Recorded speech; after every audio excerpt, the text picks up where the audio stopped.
Redditor Ask Me Anything. I'm a former conspiracy theorist. Featured on Penn and Teller. Bullshit. Ask me anything. Let's try this again.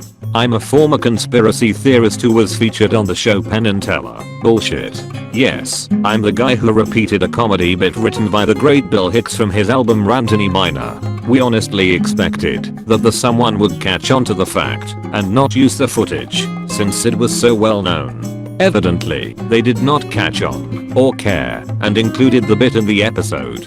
In that way, one could say that in their attempt to disprove conspiracy theories, they fell victim to a conspiracy between myself and Clyde Lewis. This pissed a lot of people off since they thought I was stealing the joke, as if a child could steal the Mona Lisa by making a poor copy. Okay Reddit, let's do this. Ask me anything.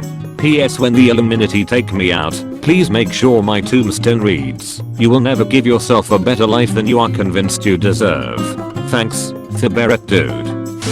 Did you watch the show before accepting the offer to be on it? Sometimes I think many of their guests haven't really seen the show, and they are in for a bit of a surprise when they sit down with their families to see the debut. I had never seen the show. I figured since it was PNT, it would likely be entertainment. I agree, most people they put on have no clue that they are cannon fodder.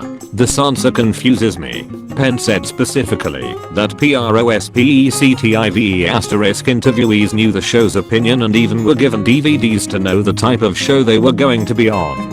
He said they don't do that Michael Moore shit. So was he lying? Misled? I received literally nothing from anyone associated with PNT. BS. What did lead you to stop being a conspiracy theorist? Gaining more power over my life financially was the starting point. I had been seeing a therapist, and at the end he told me, "I think you are ready for my final question. Don't you think it's time for you to pull your shit together?" He was right. I did. I got an entry-level job, worked hard, and as my paycheck grew, I became less of a victim. Eventually I realized that nobody was responsible for my place in the world but me. So you are no longer a conspiracy theorist? If so, what were your theories, and how did you debunk them to yourself? I have no theories. In the end I got to a place where I need real scientific proof. Then I'm willing to accept something as possible. You're not willing to accept something as possible without scientific proof. That which is possible is not true. It is not even provable. It is possible that there is gold buried in my backyard, but I'm not about to grab a shovel and go looking. Don't people realize that being included on that show generally means you will be mocked on national television? Given that, why sign a release to be on the show? Because gonna be on TV! Exclamation mark, exclamation mark, exclamation mark. Yeah, I was really that stupid.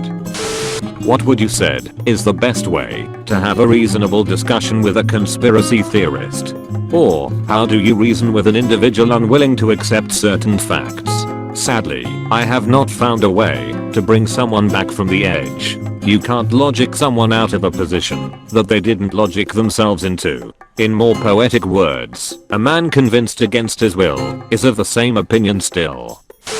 Did your conspiracy theories revolve around a particular subject, or were they all over the place, with you having theories for multiple events? Is there structure with being one basically? I would have to say that it is a random pattern, mostly because it is true, but also the phrase random pattern drives my daughter up the wall. What do you think drives conspiracy theorists to blindly follow/believe so strongly? For me it was a sense of powerlessness. I really did not like living in a world where a small number of people could cause great upheaval.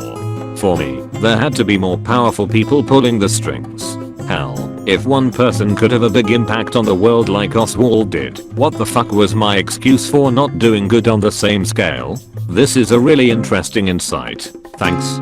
Do you think this is a common trait among conspiracy theorists generally? They are all creative thinkers if nothing more.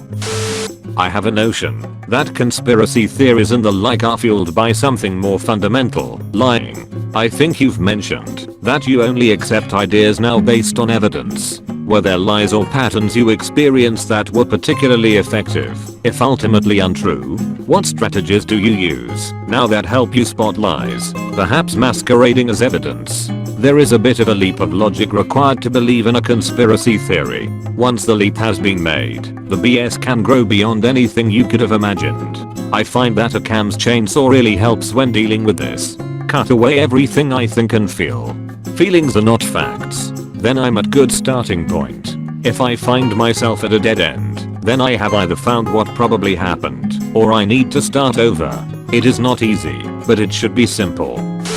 What genre of conspiracy theories were you interested in? There are so many. Were you mad that X-Files basically took all the early conspiracy theories and made a show about them? How do you feel about 9 to 11? All genre I guess. I can't say that I was mad about the X-Files. I really enjoyed some episodes. September 11th 2001 was a conspiracy between 19 evil people who decided to do it because they believed something stupid.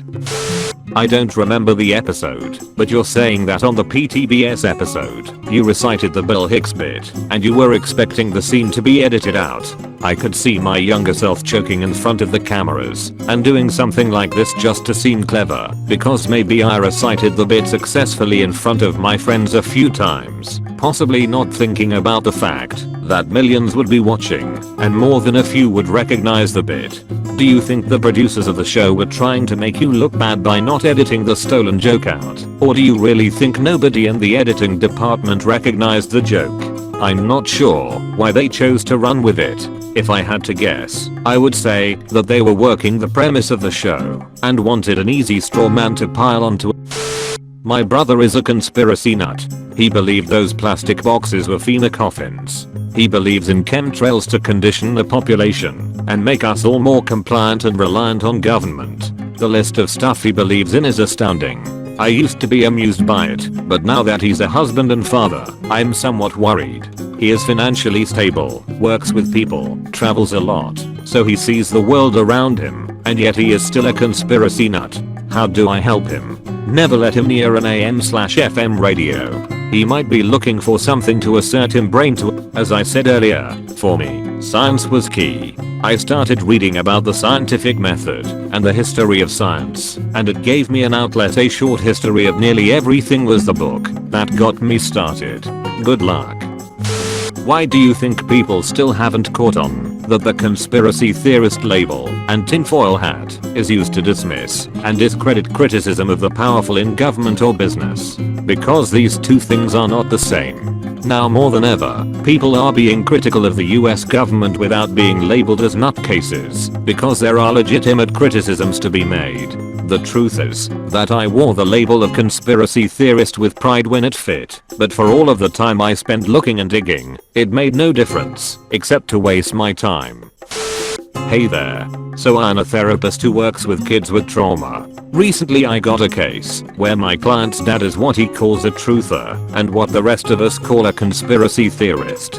He told me he shares these things with his kid under the age of 10. We've just finished the intake process and I have a feeling some of the kid's intensify/anxiety is going to end up being tied back to him getting exposed to these theories, if only because it's info he's too young to process. My question: 1. Do you have any advice for how to talk to a conspiracy theorist about not talking to their son about conspiracies? Specifically, what might help me stop him from getting defensive? I can't go in and be like, obviously you, and I know chemical trails are real, but it's too heavy for your kid. 2. I know I'm asking you to speculate, but you have any advice for talking to the kid if he brings up really believing some crazy theory? This may all be way out of your purview, but I figured it couldn't hurt to ask. I'm not a MD. The only thing I have to offer is that I would focus on the kid. I would not try to dissuade the father in any way. I would work to get the kid interested in the scientific method. Diverting the child away from the father's stories and towards something real might be helpful. I would start with this episode of Cosmos. I hope this helps. What do you think makes conspiracy theories like Flat Earth so popular whilst being so patently wrong? Do you think there's something we are missing? Education? Mental health? I have to admit, I think most of the flat earthers are just fucking with people for the fun of it. Yeah, I think we have been missing out on mental health since the 80s. Thanks Reagan. Since you are a former conspiracy theorist and now not believe conspiracies, you must think Mueller is a tinfoil hat guy, since he is researching conspiracy theories and charging people with conspiracy, and all the judges, lawyers and investigators are loonies? Or is conspiracy a real thing? So it must not be okay for people to question others' actions? I mean, that's what conspiracy theory is. In the words of Chuck Lorre, sometimes there are witches. What kinds of conspiracies did you theorize about, and why was it a problem for you? September 11th, the Illuminati, the lunar landing, Area 51, mostly the classics. The problem was that I started looking for them closer to home. Was I paranoid because of the theories, or was I believing them because I was paranoid?